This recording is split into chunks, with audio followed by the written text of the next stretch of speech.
મારું નામ પીએસઆઈપી ઘરિયા Jahangirpura police station Surat શહેર.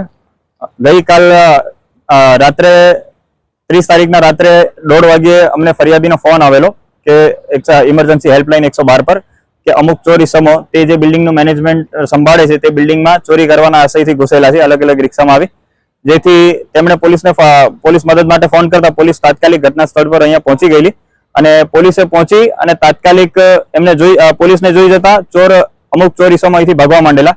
જે ઇસ્કોન ઝુંપડપટ્ટી હળપતિવાસ ઝુંપડપટ્ટી છે ત્યાં એ લોકો ભાગેલા હતા, જ્યાંથી સ્થાનિક લોકોની મદદથી પોલીસે તેમને પકડી પાડેલા હતા અને ત્યારબાદ અમુક ઇસમો આ જ બિલ્ડિંગમાં ધાબા પર 9મા માળે ધાબા પર ટાંકીમાં છુપાઈ ગયેલા હતા. એમાં દરેક ફ્લોર પર સર્ચ હાથ ધરી પોલીસે તે ઇસમોને પકડી પાડેલા છે. આમ કુલ 8 આરોપી અને 4 બાળ કિશોરોની પોલીસે પકડી પાડેલા છે.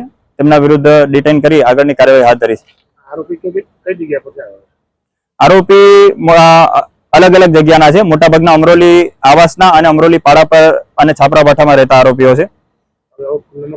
અગાઉ તેમના એવા કોઈ રીડા આરોપી નથી, પરંતુ તેઓનો ઈરાદો આ બિલ્ડિંગ હાલ બાંધકામ હેઠળ હોય અને બાકી હોય કામકાજ, જેથી અવાવરૂ જગ્યાનો લાભ મેળવી ત્યાંથી ઇલેક્ટ્રિકના વાયરો, તાંબાના પાઇપ, કળા આવી વગેરે સામગ્રી એને ચોરી લઈ જઈને ત્યારબાદ એને ભંગારમાં વેચીને એમાંથી પૈસા કમાણી કરવાનો એમનો ઈરાદો હતો.